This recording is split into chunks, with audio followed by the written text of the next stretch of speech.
B.O.B.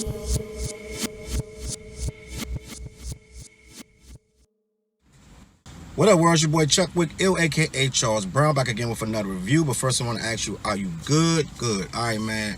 I meant to do this review a while ago, about a week ago or so, but been going through some personal things. I want to say rest in peace to my brother Pedro.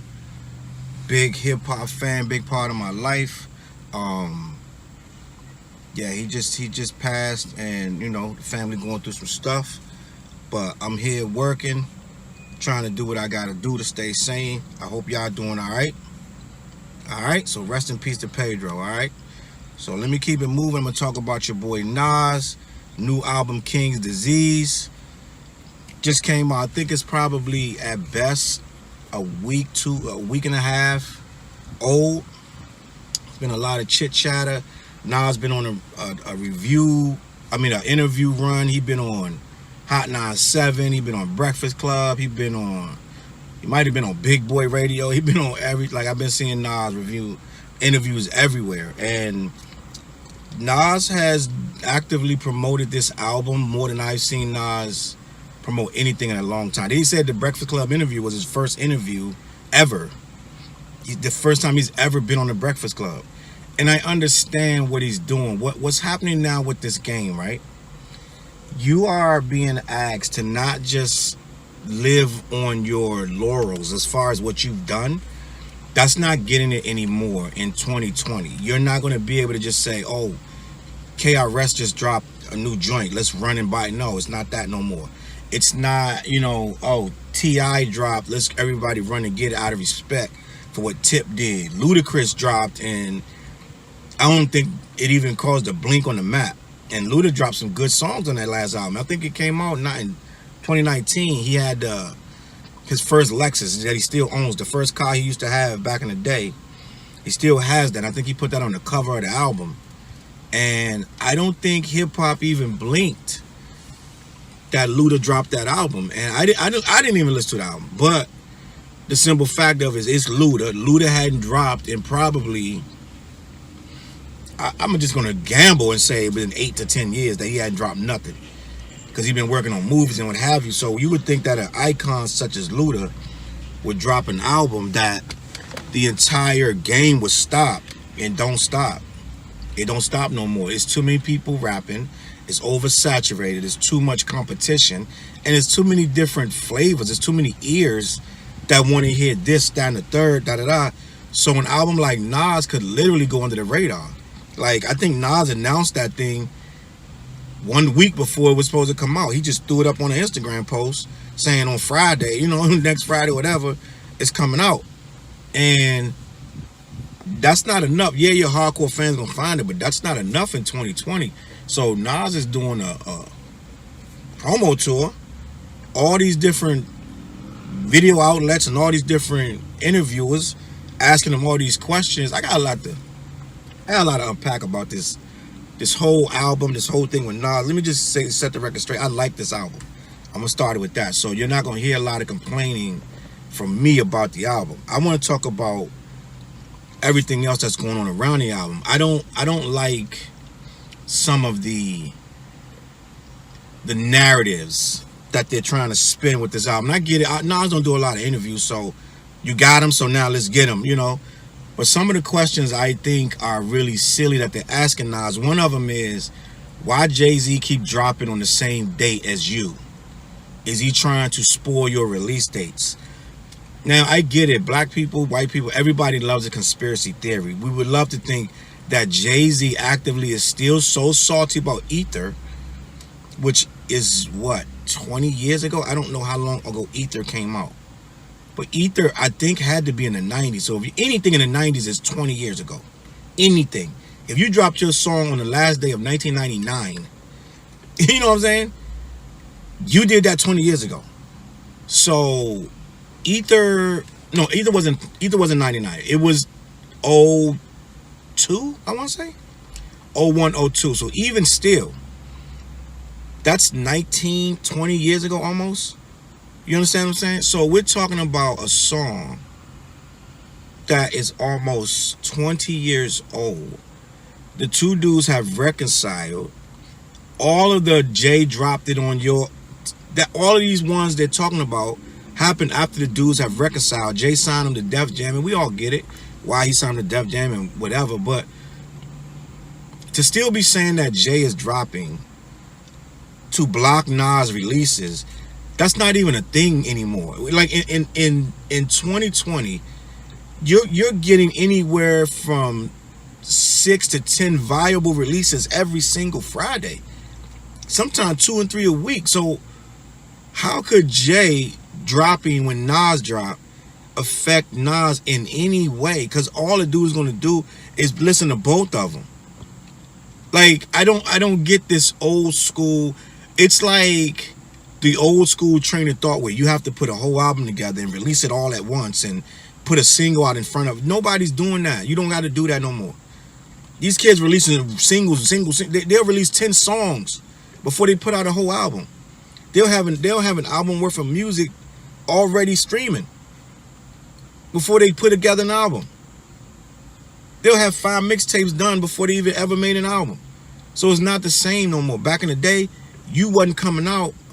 You may have got a single deal, but most deals was an album.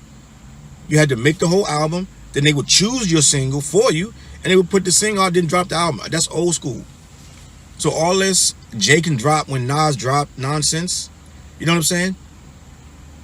And block his sales? I don't understand it. And they keep asking this man this stupid stuff.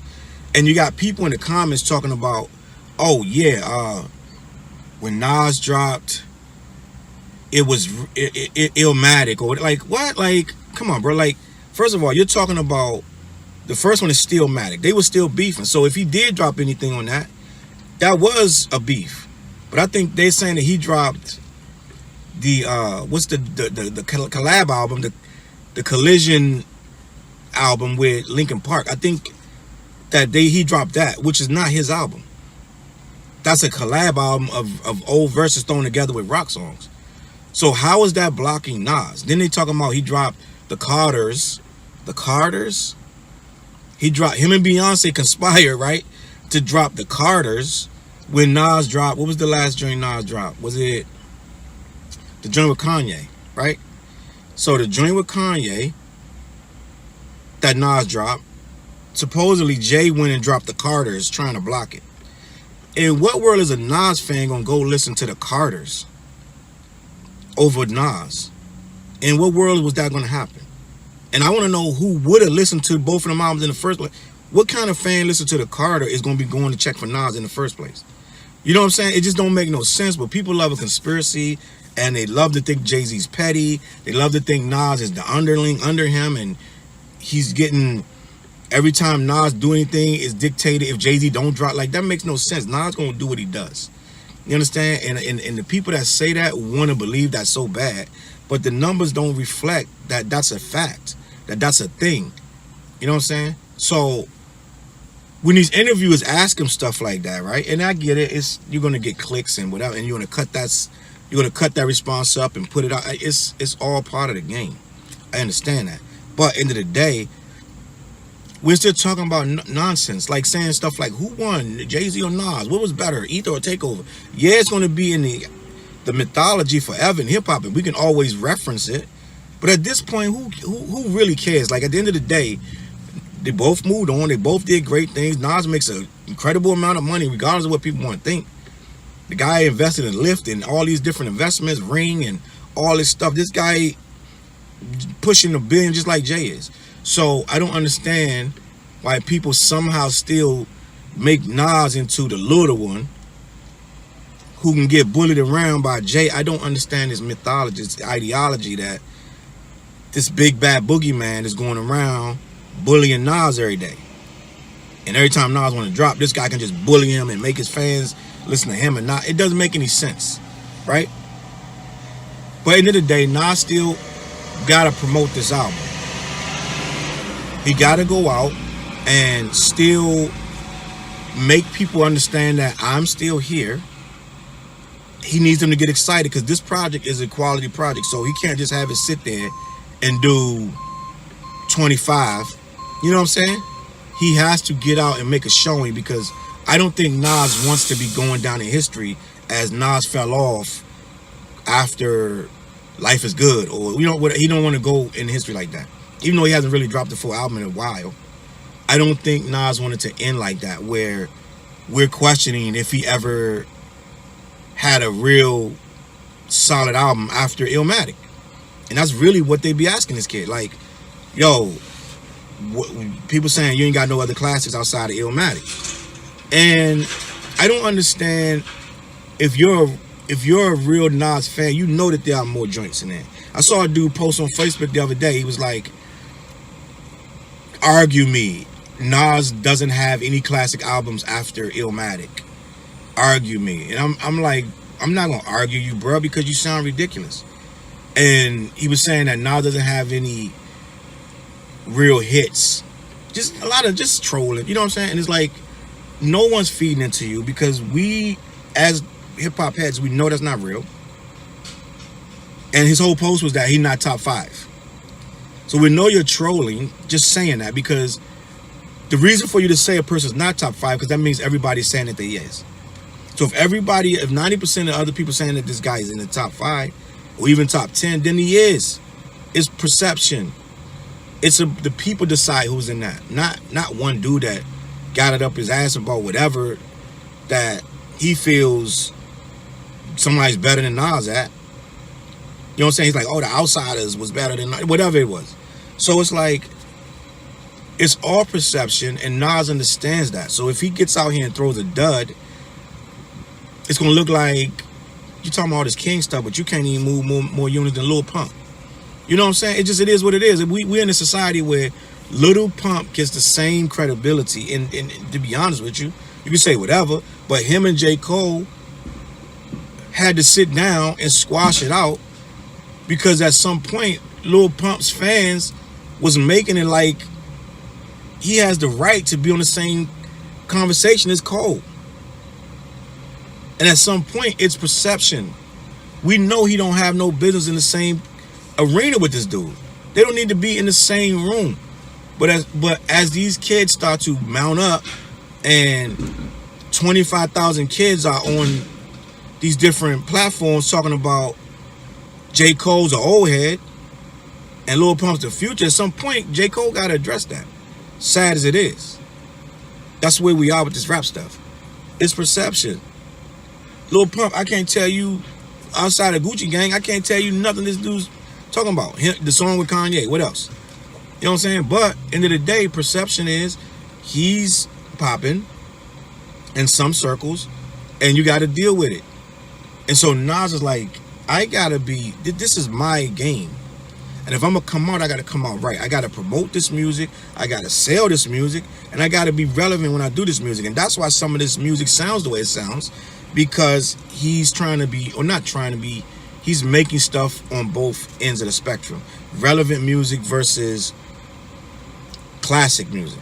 He's trying to balance them both. I think he's doing a good job, but it is what it is. He's trying to balance relevancy. That's why you go do a song with A$AP Ferg. And he's trying to balance historical legacy. That's why you do a song with Charlie Wilson. You know what I'm saying? So Nas is in the middle of this, trying to balance the tightrope, and it's not easy. So therefore, once you put this music out with Hitboy, who makes hit records, this guy's not a bum. He's a producer that makes records, big records. You know what I'm saying? A lot of that Watch the Throne stuff, like just a lot of stuff. This guy makes big records, Kanye, all this.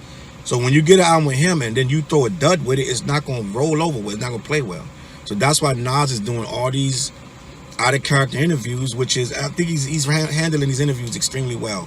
Very regal, very composed, never gets out of character. He doesn't disparage anybody. They try to bait him into this Jay Z's nonsense. They try to bait him into this Kelis nonsense, which I read an interview in Rolling Stone, a review in Rolling Stone of Nas's album. And I'm gonna tell you why it made me mad, because if you go to Rolling Stone's website and check the review of this King's Disease album, the reviewer, which I'm going to assume, I never got to see the person's name, I was trying to find it. I think it was a female, because she got the reviewer, whoever this was, got it worked up that all of this, a lot of the stuff was great, but the topic of domestic abuse and the topic of Kelis, and when Nas says he never hit women, seemed to rub this reviewer the wrong way. And it seemed that this reviewer knocked a lot of points down because Nas didn't address it the way they thought he should have addressed the domestic violence accusations. They felt he should have went deeper into detail with it, right? Why does he have to do anything? He don't have to talk about this at all. He said more than once he didn't do this. So him even touching on it right now that's a blessing to the listener. He touched on it more than I thought he would in his album. And he said a lot of times that he did not do this and he would never do this.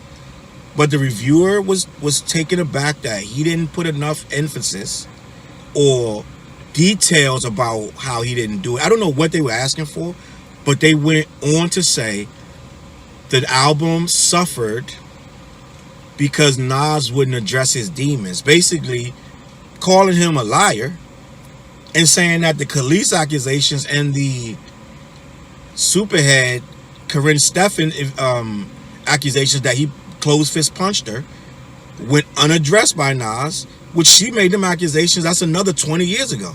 Corinne Stephens is talking about Nas when Nas wasn't even Nas yet. You know what I'm saying? But end of the day, the reviewer went on and on about how this album suffered from stagnation because his misogynistic lyrics. Who says that, right? In 2020, you get these little hipsters who now, they're not listening to your music for what it is. They listening to the music for what it ain't. And they're trying to make it into this bubble, of what it is, what today is. When this man is talking, most of the stuff he's talking about is stuff that already happened. But they're trying to make it into the narrative of 2020 where everything is super binary and all this other stuff. It's a different world. And they're reviewing it in the context of this world, which they have every right to do. But I don't know if a hipster looking for him to be specifically addressing Kelis allegations should be reviewing the Nas album. I just don't think that's what I didn't put on the Nas album to hear about, well, how's he going to address Kelis? Like, who gives? Who cares? That's not what this is about. Kelis, they ain't even been married. They got divorced over 10 years ago, if I'm not mistaken. I think Life is Good came out 10 years ago or something like that, and he wasn't even married to her then. So I don't know what we're talking about. They were in the middle of a custody battle. So a lot of people say a lot of things during these battles for whatever, custody or alimony, whatever. In these divorce proceedings, people say a lot of things that not necessarily true. But this reviewer for Rolling Stone felt he didn't have the right to say he don't hit women when he's been accused of it. Basically, if you go read the review, it was saying, how dare you say you don't hit women when we already heard two people say you do? So why are you reviewing this album then? If this is a woman beater, what you listening to it for? Cancel him. Don't listen to his stuff no more. You don't listen. Did you listen to R. Kelly's last stuff and review that? Like, if you got a problem with this guy's so-called history, if you don't think what he's saying is legit, why are you the reviewer assigned to this album?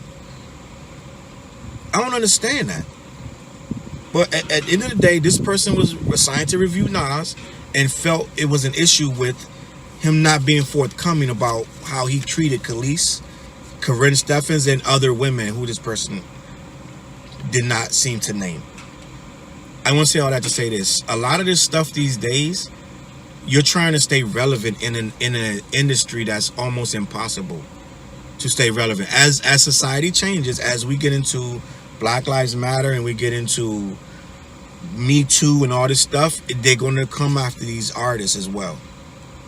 Right, wrong, and different, they're going to come after them. And even though Nas ain't even talking about the stuff that they're trying to pin on him, they're pinning on him because other people said it. Right? So now it's misogynist lyrics and this and that. What are you trying to inject into hip hop when you're calling one of our icons that's rapping about what what he been through. Now he's a misogynist. All right, I'm just gonna give you that fruit to think when you got reviewers who are coming out with their own personal stuff about the music. It has nothing to do with what you're talking about. You're supposed to be reviewing this music on this album. That's all I'm saying about that. That Rolling Stone review was trash, and when I get a chance, I'm going to address that person. But King's Disease is a quality album. There are not many hip-hop features besides the Full Circle reunion of the Firm. There are not many hip-hop, not notable hip-hop features. They're like, oh, Jay on there or whatever, you know what I'm saying? Busta Rhymes on there. It's not a lot of that. But there are a few which are noteworthy. A lot of people have a lot of strong opinions about that Firm song. Some people feel like it didn't live up to the hype. Some people loved it. I know a lot of people I thought would love this album more. On the first spin was acting like it was a 3 out of 5. They listened to it twice and was like, I don't know. So it's like it was all over the place. I would be the first. I usually throw that classic word around a lot. I'm not throwing that classic word around with this album. I'm not going to say this is a classic. It is a good album, very good album, and I will be revisiting this. This is right there with Freddie Gibbs and all the other stuff that I did like this year. It's not a classic. Let's be clear. I'm not going to sit here and be like, yeah, Nas dropped a classic. It started off like it was going to be, but then it just, whatever. Not nothing bad with this album. I'm not going to say that. I've heard a lot worse albums than this. But I'm going to get into this King Disease. I think I discussed a lot. Hitboy his resume is ridiculous. And I'm going to be honest, I didn't know this guy's resume. Nas brought Hitboy to me. You know what I'm saying? Like a lot of people already knew, oh, Hitboy did this. He did Watch the Throne. He did that. He did a lot. His work, his resume is crazy. But at the end of the day, I wasn't paying attention to this guy like that. I just listened to the songs. I wasn't paying attention. Well, who did that? Hitboy did that? No. Now Nas brought me to this guy's attention, or vice versa, this guy to my attention. And now I'm looking at his resume and I'm looking at what he's done. And this guy's work is extensive. But I say all that to say this. His name will never be historically linked like it is with this album. Fact. His name is now linked in history. Just like when Kanye did the album with Nas, which Nas admittedly admits that it was rushed. He just said it in the Breakfast Club interview. Admittedly, Nas and Kanye rushed the album. He said he didn't really have that much time with Kanye, and they threw it together. A lot of stuff he didn't even hear until it came out. Imagine that.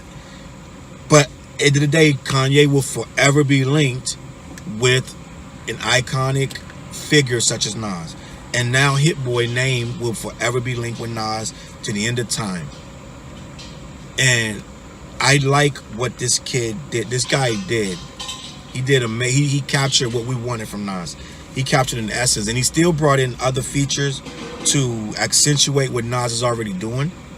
He didn't like dumb it down, or he didn't make it seem too overly commercial, whatever. He made Nas where Nas needed to be. He got the old Illmatic Nas, but he also got the Uchiwali Nas. He got all that on here. Nas did a lot of soul searching, and he did a lot of relationship talk on here. And he said in the interview that he wanted to speak more on these relationships because people don't know that he does a lot of stuff that we do, just average dating and things like that. So that's why there's more female songs on here than it used to be. So right now, I don't waste enough of your time. I'm gonna go into the review. Skip here if you want to just hear the album review. King's Disease, Nas, produced by Hitboy. And there's a lot. Hitboy name is the producer, but if you read the credits, there was a lot of producers mixing in on here. There wasn't just Hitboy did all the beats with an AP. He had a MPC and he just did all the beats himself. No, this was a collaborative effort. There are a lot of names involved with this, but for the all intensive purposes, we're going to say Hitboy produced it. And that's that. I'm not going to be repeating all the producers who did what, Hitboy and Nas. So, track 1, King's Disease. It's a slow tempo soul loop A lo-fi rim shot snare. Quotables like the stupidest part of Africa created algebra. Imagine if you knew that as a kid. I like that line. I've heard a couple of reviewers say that it was lines like that that made them cringe. It was unresearched lines like that that made them cringe. I like the line. I have no problem with it. The beat is dope. It's short, but it starts the album off. A lot of this stuff is short. The whole album in and of itself is 38 minutes total. So you could loop this washing the dishes, and you done looked up and you on your third spin of this. But King's Disease starts it off right. It says King's Disease is an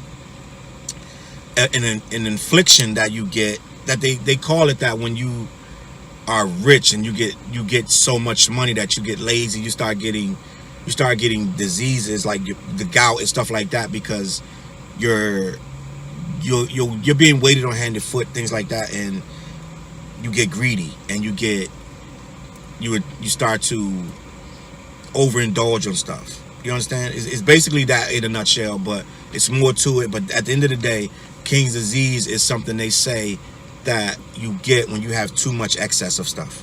All right? And you get bad things in return because you're whatever. So moving on, track 2, Blue Benz. It's a mid-tempo buzzsaw synth with piano key strikes, hard beat loop. It switches up in the middle to a semi-electric bass line and an electric drum kit. It has street rhymes. Nas is doing, he's doing his thing, his hood stuff, big deals and being in the hood, nightclubs, and just guns, project life stuff. All the Blue Benz is just, he's talking about hood stuff, that the stuff we love him for, the stuff we grew to admire Nas for doing. Another dope track. I like track 1 and 2. Nothing whack yet. Let me keep it moving. Number 3, Car 85 featuring Charlie Wilson. It's a repetitive synthesizer, bouncy bass line, soulful pianos, flat kick and snare. Charlie Wilson sounds very 80ish. He sounds very soulful, silky. He fits it perfect. I could imagine this song. I could not imagine this song without Charlie Wilson doing this hook. This is very, very hood. I love this New York. It feels great. Various tales of renting a personal hood gypsy cab named Car 85. So back in the day, dudes would rent these cars to take them here and there before Uber, this and that. You had gypsy cabs, and you could have certain ones. I want to assume that they could rent the same one over and over, or call them or page them or what have you. He's just talking about many female encounters and runs in with the cops, different hustlers using the car, and events that happen, along the way. Stuff that he remembers, like little stick-ups and drug deals and close calls. Just a bunch of stuff that would go on in everyday hood life if you're young and you're in the middle of stuff that daily goings on the block. He just does what Nas does, describing it, very descriptive. I like this song. Next track 4, Ultra Black. Mid to low tempo, flat bass and kick, a muted snare, very Kanye-ish in my opinion. And I know Hitboy has worked extensively with Kanye, but it's very Kanye-ish. I'm not sure how much he's done for Kanye or Kanye's done for him, but they seem to feed off each other's energy. It's a triumphant anthem, happy music, celebrating pure blackness. Nas spits that controversial Doja Cat line, which he says he wasn't meaning any disrespect. It says he's black, the opposite of Doja Cat. You know what I'm saying? He said it wasn't no disrespect, but it low-key is disrespectful. He big ups Colin Kaepernick and other black icons. Just many black images throughout the track. I dig it. I think this is going the right direction. So I'm going to move on. Next track, 24 Summers, which is a mid-speed semi-trap. Hi-hats in it, double-up kicks, spacey synths, a trap bass drop. Very drill music-ish to me. This is one of the ones I was talking about that he was using for relevancy. They up to date. They made an up to date Nas on this one. It's club ready and it's very short. Nas just does what Nas does, and we get Nas over some new-ish style beats. I'm not mad at the song. Next song, Replace Me, featuring Big Sean and Don Toliver. Sexy's 80s bass line. It's a simple bass groove and held together by those two bass with this 80s vibe. It's a female song, grown folk type of talk. Big Sean accents the song very well, speaking to his random female, whoever he's talking about. We always assume it's Janae Aiko, but it could be anybody. You know what I'm saying? And it has a flutish keyboard sound that lightens the tone of the track. It's very chill. Don Toliver's hook is very cool to me. I like that song. So let me keep it moving. Next song, Till the War Is Won, featuring Lil Durk. Female empowerment track. It's a another bass heavy song with quick highs, a clap snare, auto tune. Nas speaks on his nostalgic lessons and being better as people. And Lil Durk adds a new school flavor. Again, this is one of those I don't want to say reaching for relevancy, because Nas is always going to be relevant to whoever wants to hear Nas. This is a good song. I mean, like, in my opinion, if you want to hear a newer, fresher feel approach, that's a song for you. I'm not mad at any of this stuff. Like, some of this stuff is not, whatever for me, but I'm not mad at anything on here. Next song. I like to hear people take chances and do new experimental stuff. Next song, All Bad, featuring Anderson .Paak.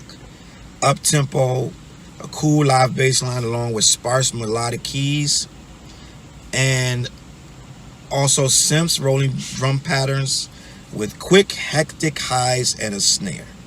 That's also hectic. Anderson .Paak handles the vocals, speaking about regret, restraint, and thinking about both before you say something you will regret.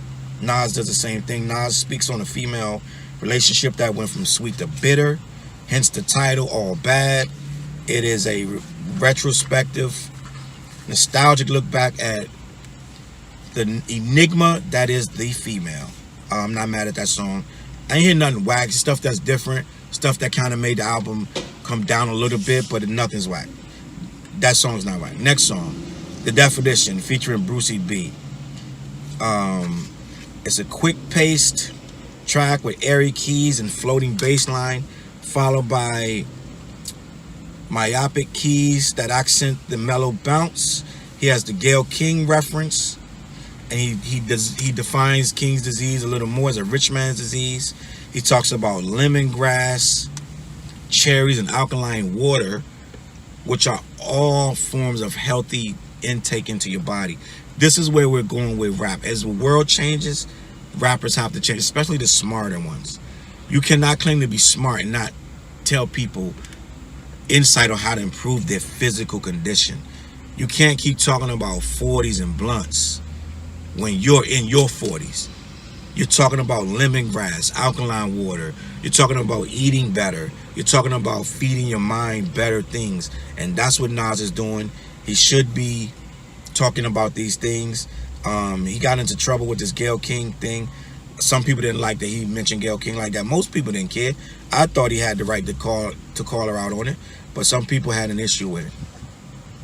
But Nas is Nas. He's a grown man. He should be talking for the people and telling what we feel from our side of it. Next song, Full Circle, featured AZ, Cormega, and Foxy Brown.